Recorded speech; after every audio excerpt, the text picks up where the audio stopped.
le nouveau régime actuellement qui xaalis bu takku bi nga xamante ne daanaka c'est un ouf de soulagement pour permettre un peu au régime de respirer est-ce que mën nañu jàpp ni quand même suspicion yi léegi jeex na le nouveau régime est en train de travailler en connivence avec les institutions financières internationales. Oui, c'est trop tôt pour le dire, hein, ah, je pense. Oui. Bon, parce que d'abord, il faut pas tout mélanger. Parce que, en tout cas, le nouveau régime, ñoom li ma jot a comprendre ci seen i mbir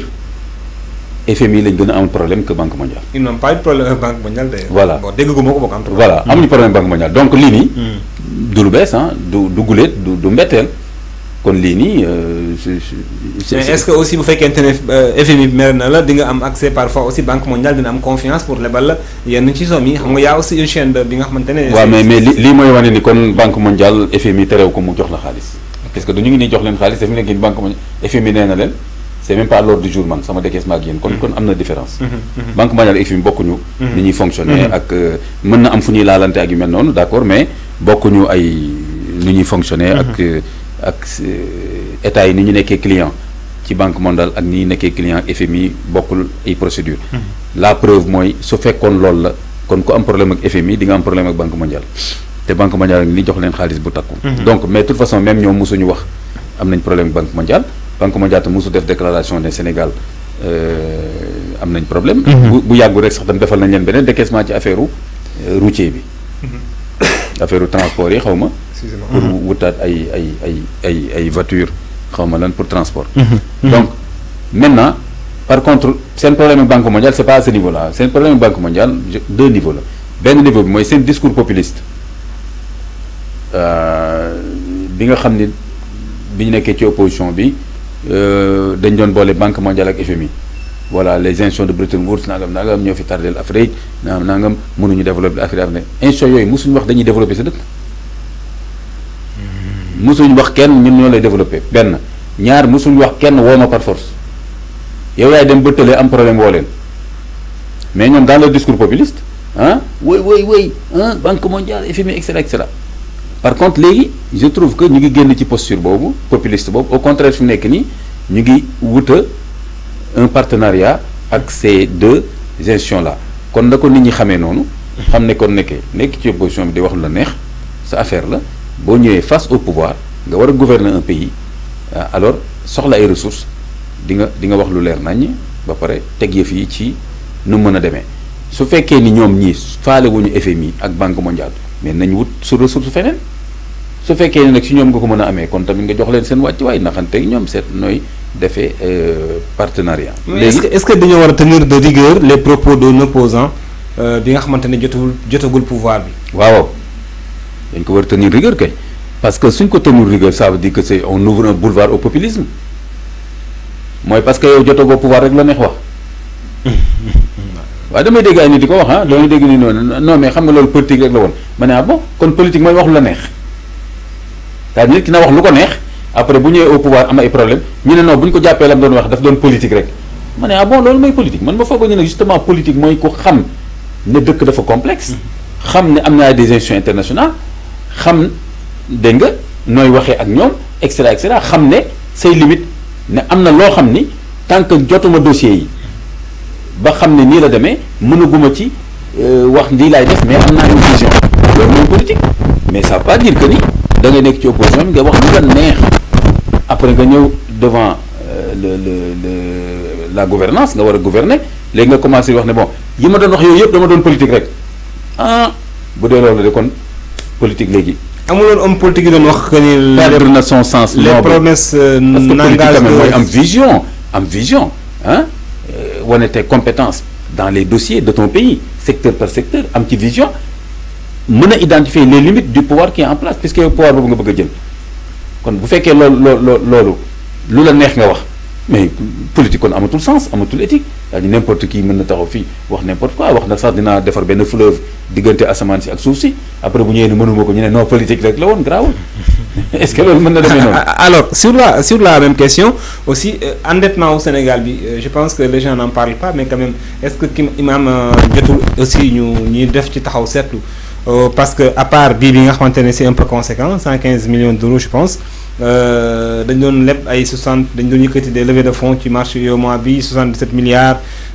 ay fonds 400 300 milliards yooyu je pense que ni mënoo ci réaliser ay infrastructures yu mag donc xaalis boobu bu fekk boo moytul ci budget de fonctionnement la jëm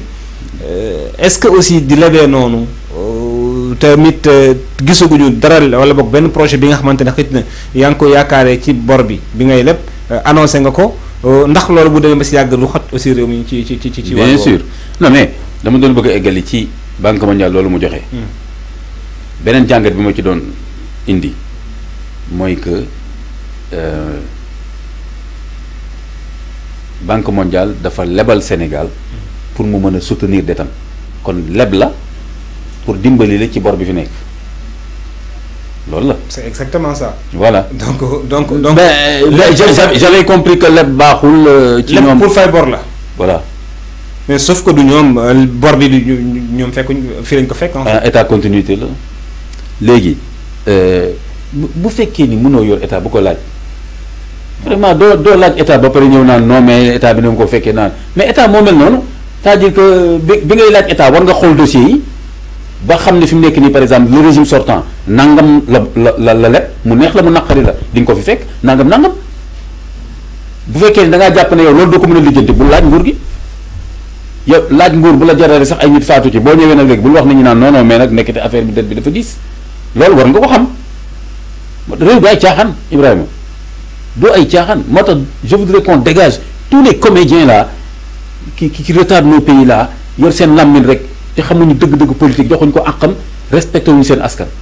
wax lu la neex sànni rek camarade si vous me donnez les choses camarade yow sa mënoo sax lijjanti li nekk sa quartier c'est-à-dire que donc il faut tant que arrêté wuñu caaxaan yooyu on aura ce genre de problème donc fi mu nekk nii jëlal par exemple notre ami Al Amin Lo mu ne ci affaire falsification rapport Cour des comptes xoolal élément de langage yooyu nangam le Sénégal leb Sénégalais bu nekk dina fay 1 million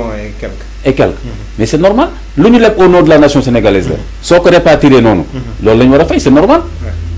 parce que loolu ñu leb ci ñoom lañ ko defaat léegi nag ñoom ñoo war a def reddition de compte population yi ñu leb ci seen tur ñoom ñoo war a wax na léegi gouvernement bi wax ñu li nga leb ci suñ tur anamu ko fu mu nekk loolu mooy reddition des comptes suñu député nañ ko laajte d'avril 2024 ba fi ñu toll tey jii nii leb nañ quand même xaalis bu bari waaw am na ku naan sax 1000 et quelques 4000 et quelques milliards waaw muy Pape Malick Ndour waaw mais loolu également il faut que les populations. mais loolu y a des problèmes parce que mu nekk ni ñoom Pape Malick Ndour ak ñeneen ñu ngi naan amul investissement. te loolu pas seulement Pape Malick Ndour mën nga wax ne il est partisan. Ce qui ne veut pas dire que c'est faux. on peut être partisan et même on est obligé d'être partisan. dans notre système républicain mooy da ngay bokk ci benn parti. kon forcément tu es partisan. tu peux être partisan et un faussaire. comme tu peux être un partisan et juste. kon Pape Malick Ndour su fekkee ay chiffres la teg nañ ko répondre ci chiffres yi. nekk te du moom rek j'ai vu des économistes qui ne sont pas politiques qui sont en train de dire que effectivement une des grandes faiblesses bi feeñ ci rapport d'exécution yi peut-être sax loolu moo taxoon ñu xaw ko tarder peut-être ils se disaient comment on va faire avec ça mooy que ana investissement yi ci xaalis bi ñu levé donc il y a un problème ils se disent non dafa mel ni on a pris de l'argent pour maintenir le train de vie de l'État donc c'est des dépenses de fonctionnement qui l'emportent mais que des dépenses d'investissement gisuñu ko ça fait quand même 1 an et quand même il y a des recettes qui sont rentrées donc question boobu ce sera incontournable suñu député yi du ma wax député Pastef suñu député yi laa wax mais nañu laaj suñu gouvernement nañu laaj suñu ministre du budget ak ministre de l'économie et des finances mais d'accord vous avez récupéré beaucoup de recettes fi mu nekk nii kay moom ku fayul recette moom tey nga dee parce que fiscalité bi dina la génne foo mën a doon ok c'est bien les gens doivent payer les impôts et tout mais où est-ce qu'on est en train d'investir l'argent bi ñu jëlee ci recettes yi ak argent bi ñu def ci ay levées ça quand même c'est un grand problème léegi Banque mondiale tam li mu ñu abal nii daf ñu lebal pour ñu mën a fay sunu bor mais ça veut dire que kon bor mënta ñàkk bor kon ça veut dire que ni da nga ko war a gérer ci façon bu efficace ak façon bu transparente ak façon bu responsable dégg nga kon nag léegi l'un dans l'autre fi mu nekk nii au Sénégal l'état des finances publiques est inquiétant. L'état est inquiétant, ce qui nous amène à parler du rapport des fameux rapports yi nga xamante ne lundi la waxoon finalement mujj naa génn lundi quand même ñu félicité ko ci ponctualité bi peut-être.